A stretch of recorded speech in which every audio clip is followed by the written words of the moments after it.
Bismillahirrahmanirrahim. Assalamualaikum warahmatullahi wabarakatuh. Alhamdulillahirabbil alamin.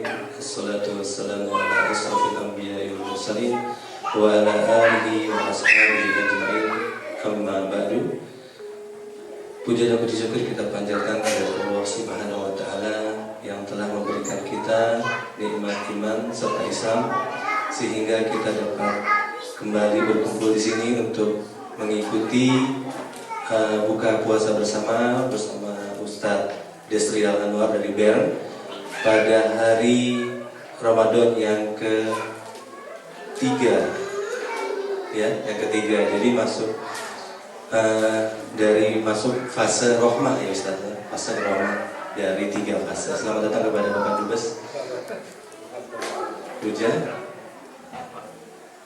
Jadi kita memasuki fase yang pertama dari 3 fase yang akan kita lalui selama bulan suci Ramadan. Fase rahmah, fase maghfirah, dan hibkul minan nar, yang dijauhkan dari api neraka. Baiklah, untuk mempersingkat waktu, karena kita sudah terlihat 15 menit dari yang dijadwalkan, sebelum memasuki tausiah dari Ustadz Desrial Anwar, kami persilakan kepada Bapak Duta Besar Republik Indonesia Pak Puji untuk menyampaikan sepatah dua kata-kata. Kami persilakan Pak. Terima kasih Pak Ustadz. Ustadz Al, ibu-ibu, bapak-bapak sekalian yang saya hormati, Assalamualaikum warahmatullahi wabarakatuh.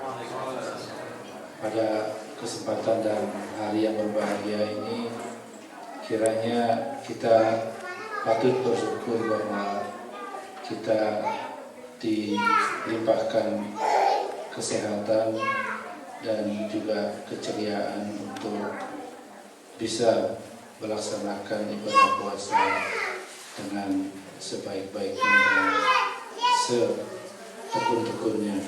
Kita bersyukur bahwa pada kesempatan minggu pertama bulan puasa ini kita dihadirkan seorang ustadz yang sangat mumpuni, yang memang saya sangat kenal sudah sejak lama beliau, sejak kami bersama-sama di Switzerland, dan kami jamin dengan siraman rohani yang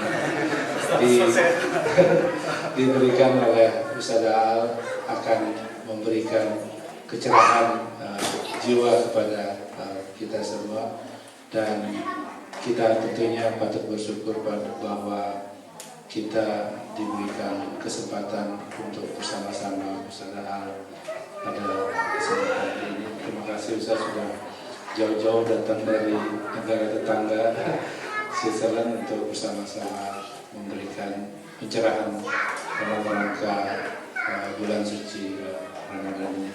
Tanpa berpanjang lebar untuk memberikan kata sambutan, karena Ustadz adalah orang yang paling tepat untuk memberikan siraman rohani kepada kita semua. Saya sampaikan kepada ibu-ibu dan bapak sekalian, selamat menunaikan ibadah puasa. Semoga di bulan suci Ramadan ini kita semua dilimpahkan oleh Allah SWT berkat maupun rahmat yang berlimpah. Demikian, wassalamualaikum warahmatullahi wabarakatuh. Terima kasih banyak kepada Bapak Dubes Puja atas sambutannya.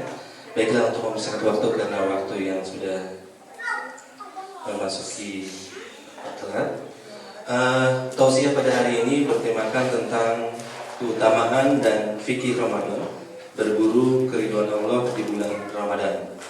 Untuk mempersingkat waktu, kami langsung saja silakan kepada Ustadz Desrial Anwar untuk menyampaikan tausiahnya. Tafadhol Ustadz.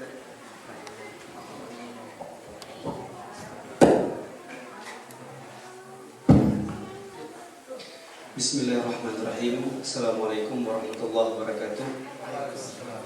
Alhamdulillah, Alhamdulillahilladzi qawluhu ad-durrah la yumkinu an tushtara min al-amwali bil kathrah fal Qur'anul Karim fihi hidayatun ghurrah wa 'izatun muwaffarah liman kana yarjullah wa yawmal akhirah. Salatuhu ta'ala wa salamuhu ala Nabi Muhammadin dhi khisalin 'atirah wa uswatin bahirah wa ala alihi wa ashabihi al-bararah. Amma ba'd. Pak Puja yang saya hormati, Bapak, Ibu-ibu, hadirin dan hadirat sekalian yang dimuliakan Allah Subhanahu wa taala. Terus terang Pak, perkataan Bapak tadi membuat saya tambah berat gitu. Seolah-olah terjamin gitu. Kita hanya minta kepada Allah Subhanahu wa taala, mudah-mudahan apa yang disampaikan benar-benar bisa menggugah hati kita dan menambah ilmu kita, sehingga betul-betul perjalanan madrasah atau sekolah Ramadan ini membuat kita menjadi lebih mengerti apa yang mestinya kita lakukan dalam kehidupan ini. Bapak-bapak, ibu-ibu sekalian, pada kesempatan kali ini tema yang diangkat oleh panitia atau pengurus adalah keutamaan dan fikih Ramadan serta bagaimana kiat kita mencapai ridha Allah Subhanahu wa taala. Seperti biasanya, format pengajian saya mengharapkan Bapak-bapak, Ibu-ibu sekalian membawa Al-Quran sehingga kita bisa merujuk kembali langsung dari sumbernya. Lalu kemudian dibuka pintu pertanyaan, baik yang berkaitan dengan tema yang disampaikan atau pertanyaan bebas. Selama bisa saya jawab, insya Allah akan saya jawab. Pada kesempatan kali ini silahkan buka Al-Quran surat Al-Bayyinah, surat ke-98.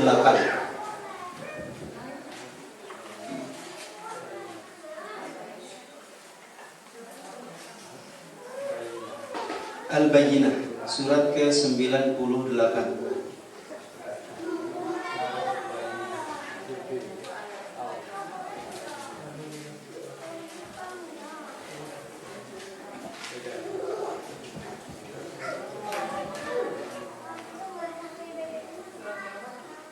Surat ke-98, surat Al-Bayyinah.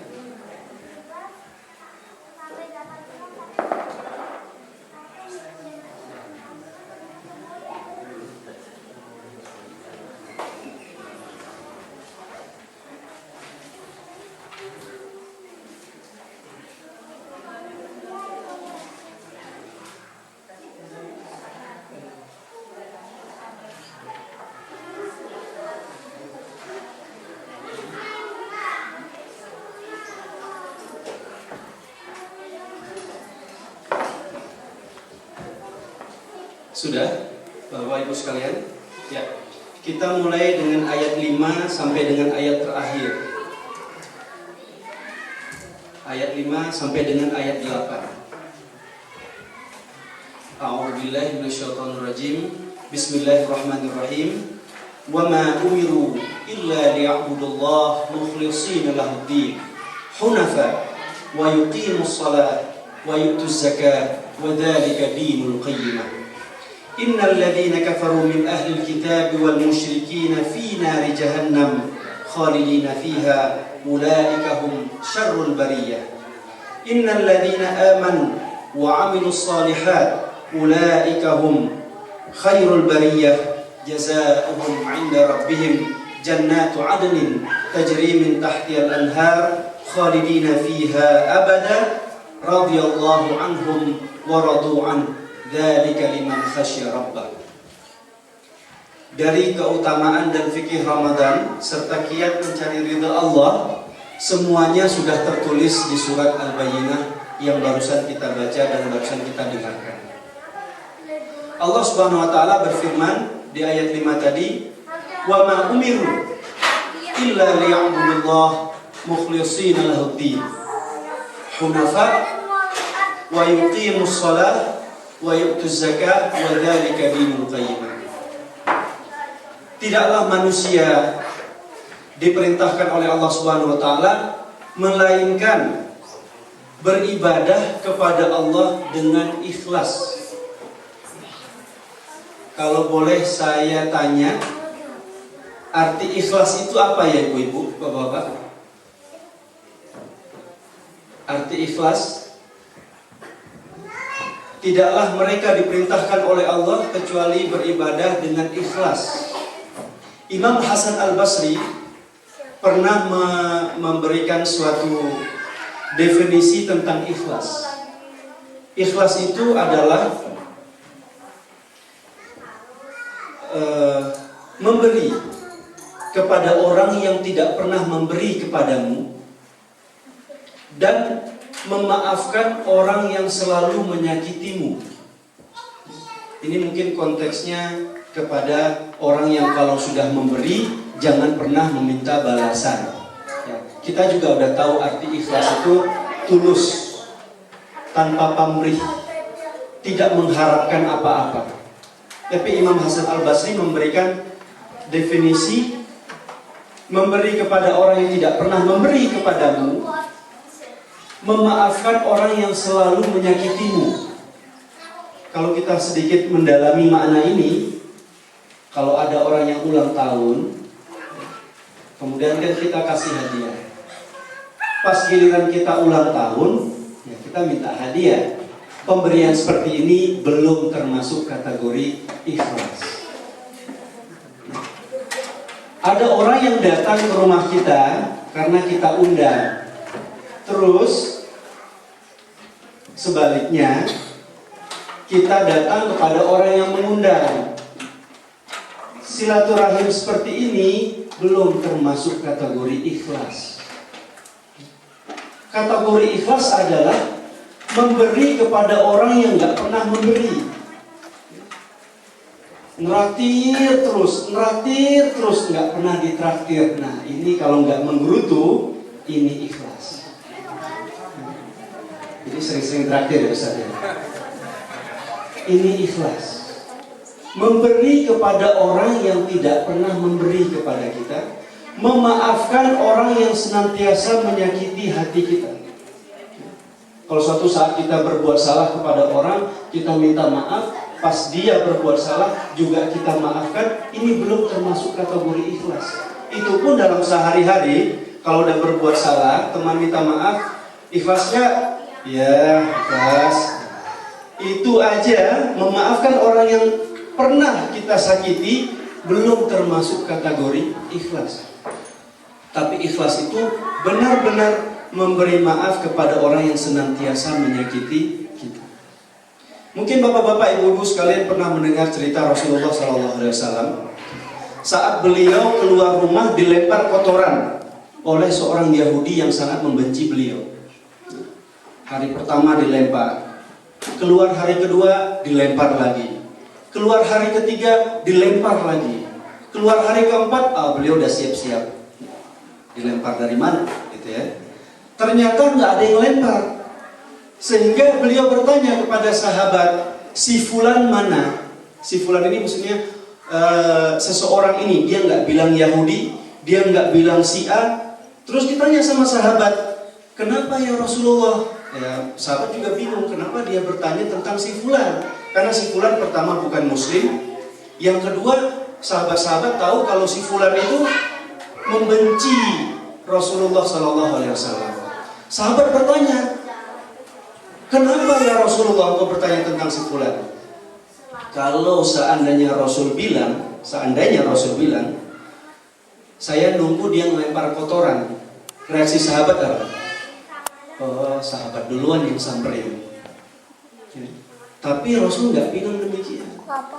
Si fulan mana? Sahabat bertanya, kenapa ya Rasulullah? Dia belum menyapaku hari ini. Kata-katanya, dia belum menyapaku hari ini. Akhirnya sahabat menjawab, oh si fulan itu sakit. Oke. Karena dibilang sakit, oke. Kalau gitu Rasul datang ke rumahnya menjenguk orang yang sakit. Menjenguk orang yang sakit kan termasuk bagian dari anjuran yang dianjurkan oleh agama. Datanglah beliau ke rumah si fulan yang sakit, yang 3 hari sebelumnya berturut-turut ngelempari beliau dengan kotoran.